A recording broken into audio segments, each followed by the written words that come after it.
तुम किसको जानते हो, तुम किसके घर जाते हो, तुम किससे मदद लेते हो, तुम किसको बुलाते हो, तुम किसकी बात करते हो, तो किसको, किसकी, जब किसी की मलकियत का इजहार करना हो या किसी का हवाला देना हो, किसको क्या करते हो, वहां पर हम यूज करते हैं हुम।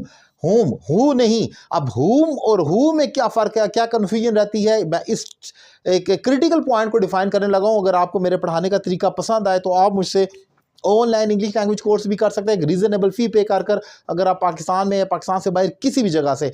टॉपिक स्टार्ट कर रहा हूं, हुम का इस्तेमाल। अगर मैं कहता हूं तुम किसको सपोर्ट करते हो, यानी किसी दूसरे शख्स की बात हो रही है जो कि हमारी कह लें कि ऑब्जेक्ट हो सकता है, हमारा काम करने वाला नहीं है, वो कोई और है, तो तुम किसको सपोर्ट करते हो एज एन ऑब्जेक्ट बात हो रही है जिस पर एक्शन होना है, ऑब्जेक्ट, तो मैं कहूंगा हुम डू यू सपोर्ट।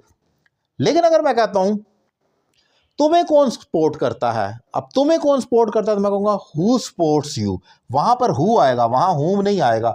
तो याद रखें, जब आपने कहना हो किसको, यानी कि तुम किसको करते हो, कोई दूसरे का हवाला आपने कर रहा हो, सब्जेक्ट का नहीं बल्कि ऑब्जेक्ट का, तो वहां पर हुम आएगा। लेकिन आप कहते हो तुम्हें कौन सपोर्ट करता है, तो ये बेसिकली जब आप डायरेक्ट सब्जेक्ट को नाम लेकर करेंगे तो हु सपोर्ट्स होगा, वहां हुम नहीं आएगा। एक और एग्जांपल देखें, तुम मुश्किल में किसे बुलाते हो या किसको बुलाते हो, कोई दूसरा शख्स जो हमारा ऑब्जेक्ट है, एक्शन को रिसीव करने वाला है, तुम किसको बुलाते हो, तो मैं कहूंगा whom do you call in trouble। तुम मुश्किल में या परेशानी में अपने किस दोस्त को बुलाते हो, तो whom do you call in trouble। वो आगे से कहता है कि तुम किसे जानते हो। अगर मैं ऐसे भी बोलूं तुम किसे जानते हो, तो मैं कहूँगा हु यू नो।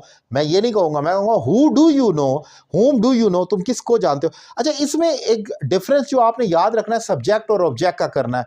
अगर आपने कहना है कौन, तो फिर वहां तो हु आएगा, ये तो अंडरस्टूड है कि कौन मेरी मदद करता है, कौन आ रहा है, कौन जा रहा है, कौन जानता है, तो वहां तो हु होगा, who helps me, who is coming, who is going.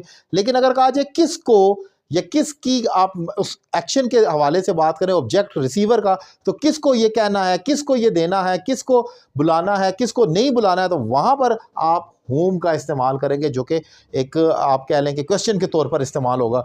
Importance difference मैंने डिफाइन किया, इंपॉर्टेंट टॉपिक है। लेक्चर कैसा लगा अपनी राय का इज़हार करें, और ऑनलाइन क्लासेस के लिए मेरा नंबर आपकी स्क्रीन पर मौजूद है, आप मुझसे रब्ता कर सकते हैं और ऑनलाइन इंग्लिश लैंग्वेज कोर्स कर सकते हैं, एक रीजनेबल फी पे कर। एक एग्जाम्पल आपके लिए छोड़कर जा रहा हूं, तुमने किसको सच बताया, तुमने किसको सच बताया, इसकी क्या इंग्लिश होगी, कमेंट बॉक्स में लिखें। Thank you very much.